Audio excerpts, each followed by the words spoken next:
पढ़े ही नहीं सर, मुख्य रूप से पढ़े ही नहीं। अच्छा, पढ़े नहीं हो, चलो आज पढ़ाऊंगा आपको। सबसे पहले देखिएगा समास का शाब्दिक अर्थ क्या होता है। समास का शाब्दिक अर्थ क्या होता है, ठीक है। समास का शाब्दिक अर्थ क्या होता है? संक्षेप या संक्षिप्त या घटाव। क्या होता है?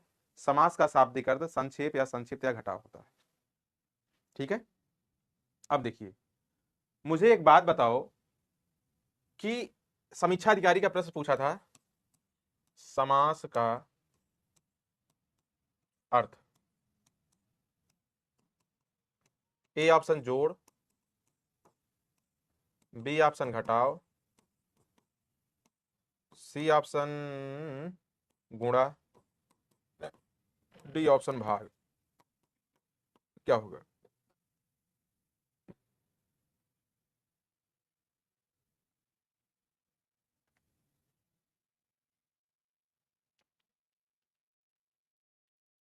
बात बोलूं,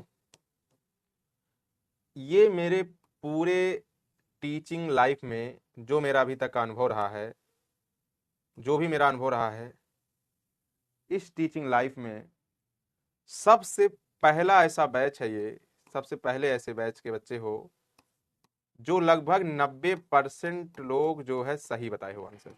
90% लोग सही बताए हो आंसर। आज तक जो है मैं जितने भी बैच में ये चीजें मैं पूछता हूं, आंसर लोग 90% लोग गलत बताते हैं। लेकिन आज ऐसे बच्चे हैं, मैं आपकी ऐसे मत सोचो कि आप मेरे सामने में हो तो मैं आप सबकी तारीफ मुंह पे कर रहा हूं, ऐसा नहीं है। हकीकत बता रहा हूं, मेरे सामने आप सब लोग आज एक ऐसी ऐसी शख्सियत हो खड़े हो, एक ऐसे व्यक्तित्व के पहचान बनाकर खड़े हो कि प्यारे साथियों मुझे मजबूर किए हो तारीफ करने के लिए। क्यों? क्योंकि ये प्रश्न लगभग लोग जोड़ लगाते हैं आंसर, लेकिन आप सब लोगों ने घटाव लगाया है। दिल बहुत प्रसन्न है, रियल में आप सब लोग ना गॉड गिफ्टेड हो यार, बहुत माइंडेड हो। ईश्वर की बहुत कृपा है, ऐसी महती महती कृपा आपके ऊपर बनी रहे, आपके पूरे परिवार पर ऐसे महती महती कृपा बनी रहे, बहुत खुशी की बात है। प्यारे साथियों, घटाव होगा। अब कुछ बच्चे जो कंफ्यूज हो जाते हैं, जोड़ लगा देते हैं। अरे भैया, अरे बंधु, आप बताओ जोड़ कैसे होगा? जब आप देख रहे हो समास का शाब्दिक अर्थ संक्षेप होता है या संक्षिप्त होता है या घटाव होता है, तो आप यहां पर आपको पता होना चाहिए संक्षेप का मतलब, संक्षिप्त का मतलब क्या? घटाव ही तो होगा। अब यहां पर देखोगे, समास दो शब्दों से मिलकर बना होता है, किससे किसे? सम धन आस।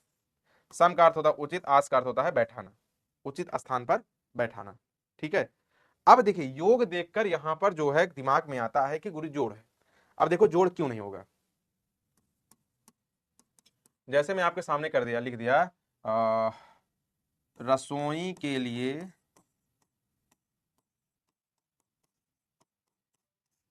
रसोई के लिए घर, ठीक है। रसोई के लिए घर। अब यहां पर ये क्या है प्यारे साथियों? रसोई के लिए घर, ये क्या है? ये समास विग्रह है। ये समास का क्या किया गया है? विग्रह किया गया है।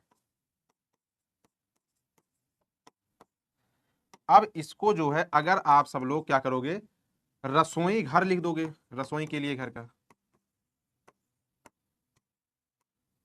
रसोई घर जब लिख दोगे तो ये क्या हो जाएगा? ये समास विग्रह जो है, विग्रह जो है इसमें किस में कन्वर्ट हो जाएगा? समास में, सामासिक पद में हो जाएगा, ठीक है। समास में हो जाएगा। तो अब बताओ यहां पर जो विग्रह है, इसको हम लोग को समास में लिखने के लिए क्या करना पड़ा? के लिए क्या करना पड़ा? के लिए को माइनस करना पड़ा। किसको? किसको माइनस करना पड़ा? के लिए। के लिए, इसने इतने पूरे पद में से इसके लिए को हटाना पड़ा, तब लिखा गया रसोई घर। तो अब बताओ, जब घटाना पड़ा तो इसीलिए यहां पे क्या कहा जाएगा? समास का शाब्दिक अर्थ क्या होता है? घटाव।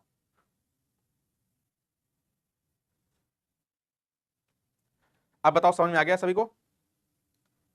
घटाव, संक्षिप्त या संक्षेप, तो तीनों में से कुछ भी ऑप्शन रहेगा आप लोग लगा देना, ठीक है। समास का शाब्दिक अर्थ। चलो आगे देखते हैं। अब आप देखिएगा समास का जो है परिभाषा क्या लिखा हुआ है। दो या दो से अधिक पदों के मेल से जिस नवीन शब्द का निर्माण होता है तथा उसमें लगने वाले नियम को समास कहते हैं। क्या कहते हैं? समास कहते हैं। उसमें लगने वाले नियम को समास कहते हैं, ठीक है। समास के कितने अंग होते हैं? 4 अंग होते हैं। पूर्व पद, उत्तर पद, समासिक पद, समास विग्रह, ठीक है। अब यहां पे अगर मैं आपके सामने लिख दूं क्या? गंगा जल, ठीक है। अगर मैं आपसे बोलूं कि इसमें पूर्व पद क्या है, गंगा जल में पूर्व पद क्या है, बोलो। गंगा है। ये देखिए पूर्व पद क्या है, गंगा। इसका उत्तर पद यानी बाद वाला पद क्या है, जल है। इसका सामासिक पद यानी पूरा मिला दो, क्या है ये, कि मिलाना पड़ेगा इसे, क्या है ये, गंगा जल है। इसका विग्रह कर दो, विग्रह करोगे क्या हो जाएगा, समाज विग्रह, गंगा का जल। ठीक है। अब एक बात ध्यान दो, यहां पर ये मत लिखना कि समास के 4 अंग होते हैं। ये मैं बता रहा हूं कि समास के 4 अंग होते हैं, श्योर है, लेकिन बहुत से बच्चे इसको भेद मान लेते हैं। ये भेद नहीं है, ये प्रकार नहीं है। ठीक है, ये अंग माना जाता है। ठीक है, आप लोग आपस में बात कर रहे हो। ठीक है, इसके 4 अंग हैं, क्या है ये, 4 अंग हैं। अब ये आप 4 अंग समझ गए, इसका मतलब ये हो गया कि जितने भी शब्द में समास होगा उसमें 4 अंग होंगे, पूर्व पद, उत्तर पद, समासिक पद और समास विग्रह। अब समास के भेद जो होते हैं वो भी देख लीजिए भैया। समास के जो भेद होते हैं, समास के भेद कितने होते हैं, बताओ। समास के भेद कितने होते हैं, समास के टोटल 6 भेद होते हैं। कितने भेद होते हैं, 6 भेद। तथा पद की प्रधानता या मुख्य रूप से समास के कितने भेद होते हैं, 4। पद की प्रधानता या मुख्य रूप से समास के कितने भेद होते हैं, 4 होते हैं। कौन कौन से, अव्ययी भाव समास, तत्पुरुष समास, कर्मधारय समास, द्वंद्व समास, बहुव्रीहि समास और द्विगु समास। ये तो 6 हैं।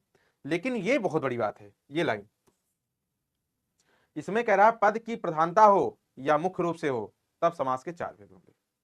तब कितने भेद होंगे, 4 भेद। ठीक है। अब यहां पर आप बताओ पद की प्रधानता, पद की प्रधानता क्या होती है। मैं कह रहा हूं पद की प्रधानता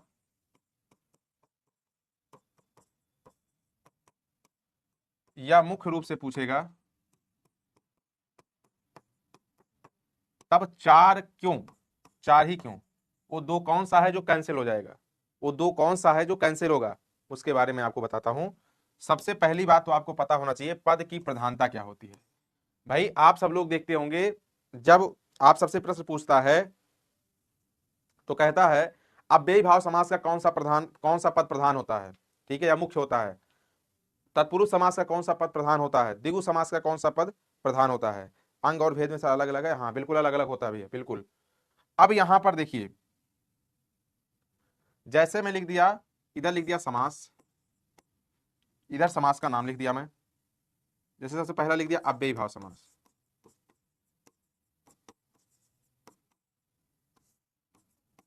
अव्ययी भाव समास। अव्ययी भाव समास से कौन सा पद प्रधान होता है, बोलो, कौन सा पद प्रधान होता है, मालूम है नहीं, पूर्व पद, बिल्कुल पूर्व पद। पूर्व पद को पहला पद भी बोल सकते हो। ठीक है। दूसरा क्या हो गया, तत्पुरुष समास। तत्पुरुष समास से कौन सा पद प्रधान होता है, उत्तर पद। ठीक है। फिर उसके बाद में लिख दिया यहां पे द्विगु समास।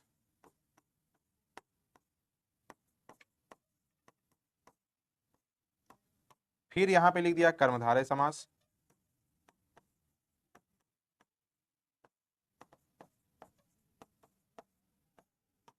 फिर यहां पे लिख दिया मैं द्वंद्व समास।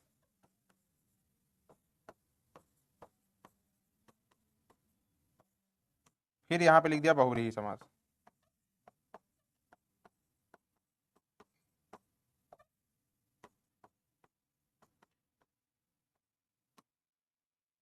ठीक है। अब देखो यहां पर आपको पता होना चाहिए, द्वा और द्वा दोनों तरफ बराबर बराबर दिख रहा है, देखो द्वा द्वा, ना के इधर भी द्वा ना के उधर भी द्वा। जब द्वा द्वा बराबर है तो इसमें कौन सा पद प्रधान होगा, दोनों पद प्रधान होगा। क्या होगा, दोनों पद प्रधान होगा। ठीक है। बहुव्रीहि समास में तीसरा पद प्रधान होता है, क्या, तीसरा पद या अन्य पद, या अन्य पद प्रधान होता है। अब देखो ये दोनों बात समझ आई। कहने का मतलब अव्ययी भाव समास सबसे पहला समास होता है।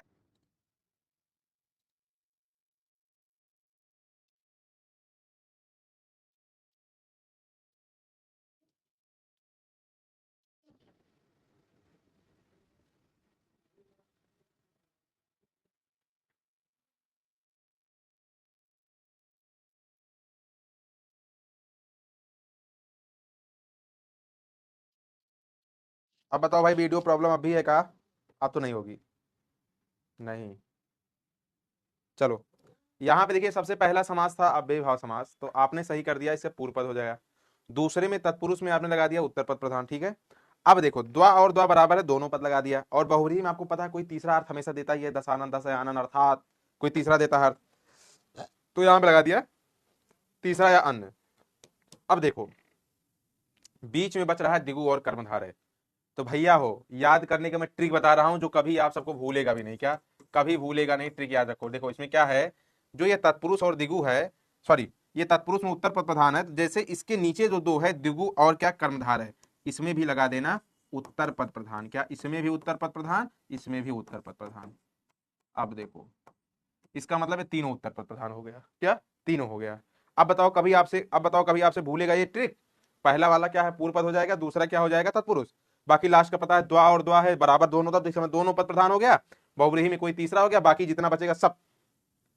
अच्छा एक बात और ध्यान दो, मान लो तत्पुरुष भी नहीं याद करने की जरूरत है, केवल इसको याद कर लो, ये पूर्व पद प्रधान है। क्यों? क्योंकि सबसे पहला समास है। चलो, द्वा और द्वा बराबर है, इसका मतलब उतने उतने महत्व उधर भी है, उतने महत्व उधर भी है, तो इसका मतलब दोनों समास प्रधान हो, दोनों पद प्रधान हो गया।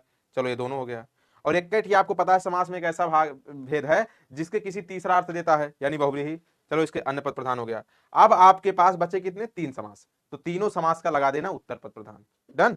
बताओ कैसा लगा जुगाड़? जो आपके तीन समास बचेंगे, तीनों समास के पद प्रधान लगा देना दूसरा। बस आप पहला आपको याद रखना है, अव्ययी है, सबसे पहला छोटा से शुरू होता है, अव्ययी अव्ययी यानी पहला। द्वा द्वा दोनों तरफ बराबर है, दोनों हो जाएगा। बहुव्रीहि तीसरे की बात हमेशा करता है, चलो इसमें तीसरा हो गया, अन्य हो गया। बाकी जो तीन बचेंगे सब में दूसरा पद प्रधान। कभी नहीं भूलेगा सर, हाँ इतना क्लियर है। अब देखो यहां पे लिखा हूं पद की प्रधानता या मुख्य रूप से चार। ये चार मैं क्यों लिखा हूं? अब देखो चार में इसलिए लिखा हूं कि यहां पे देखो ये जो दोनों हैं दिगु और कर्मधारय जो हैं, ये दोनों जो है इसी के अंतर्गत आते हैं। किसके? तत्पुरुष के। तो इसके अंतर्गत ये दोनों आते हैं, ठीक है, इस बात ध्यान देना। तो इसीलिए जो है अगर आपसे बात करेगा तो आप सबको ये बताना होगा कि भैया हो इसमें जो है अगर बात किया जाए तो तत्पुरुष समास के अंतर्गत कौन कौन सा आता है, ये दोनों आते हैं, ये इसके अंतर्गत। इसीलिए मुख्य रूप से क्या कहा जाता है, मुख्य रूप से समास के कितने भेद होते हैं? प्रधान क्या होता है सर? प्रधान का मतलब मुख्य होता है। अभी जब विग्रह करोगे तो उसमें मुख्यता दिखती है, प्रधानता दिखती है, ठीक है, गांव वाले प्रधान नहीं, ठीक है। अब देखो इसके अंतर्गत ये दोनों आता है। इसीलिए अगर आपसे पूछेगा मुख्य रूप से तो चार होंगे। चार कौन कौन से? एक दो तीन, एक ये हो गया, एक ये तत्पुरुष, एक ये, यही चार होंगे। ये दोनों जो हैं इसी तत्पुरुष के अंतर्गत आते हैं। अब बताओ बात समझ में आ गई? Done sir, done done. अच्छा अब बताओ अगर आपसे कोई पूछेगा कि भैया हो मुख्य रूप से समास के जो चार भेद होते हैं और कर्मधारय समास तथा दिगु समास तत्पुरुष समास के अंतर्गत आते हैं, वही बात यहाँ पे देखो लिखी गई है। अब बताओ अगर आपसे कोई पूछेगा तो क्या आप सब लोग बताओ कॉन्फिडेंस से उसे समझा दोगे कि नहीं समझाओगे कि भैया क्यों ऐसा होता है? क्योंकि आपको मैं साफ साफ समझा रहा हूं, क्योंकि उसके पद की प्रधानता वही सेम होती है। इतनी बात समझ में आ गई हो तो एक बार हाँ का जवाब दो सभी साथी।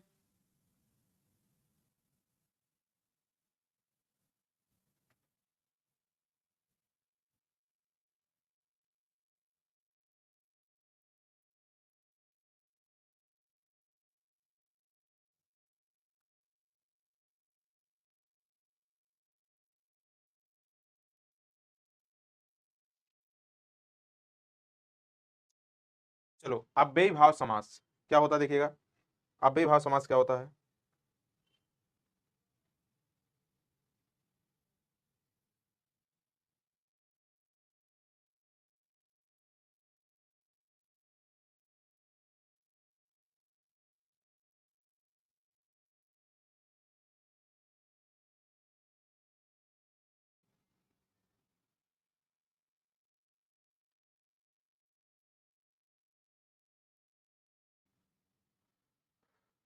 चलिए यहां पे देखिएगा अव्ययी भाव समास क्या होता है। जिस समास का पहला पद प्रधान तथा दोनों पदों में से कोई एक अव्यय हो या दोनों पद मिलकर कोई अव्यय का अर्थ देते हो, वहां पे कौन सा समास होता है? अव्ययी भाव समास। कौन सा समास होता है? अव्ययी भाव समास। जैसे देखो धीरे धीरे, रातों रात, दिनों दिन, पल पल, क्षण क्षण, हाथों हाथ। अब ये तो बीच में योजक चिन्ह देकर आप सब लोग लगा देते हो द्वंद्व समास। क्या लगा देते हो? द्वंद्व समास। लेकिन ऐसा नहीं है यहां पर ध्यान देना, अगर दोनों पद समान समान रहेगा, देखो दोनों पद अगर समान समान रहेगा, दोनों सेम सेम रहेगा, तो वहां पर हमेशा क्या लगाओगे प्यारे साथियों, वहां पे हमेशा बेभाव समास लगाओगे। जैसे इसको ऐसे भी आप लिख सकते थे, इसको आप ऐसे भी लिख सकते थे, जैसे दिन दिन लिखा है, इसको आप ऐसे भी लिख सकते थे दिनों दिन, ठीक है। इसको आप ऐसे भी लिख सकते थे हाथों हाथ, इसको आप ऐसे लिख सकते थे रातों रात। तो अलग अलग भी लिख सकते हो, कुल मिला के समान शब्द होने चाहिए, देखो समान समान शब्द है, ठीक है। हाथों हाथ यहाँ पे लिखा है, रातों रात ऐसा लिखा है, इसको आप ऐसे भी लिख सकते थे रात रात, ऐसे भी लिख सकते हो, ठीक है। समान शब्द रहेगा तो वहां अव्ययी भाव समास में ऐसा होगा, श्योर।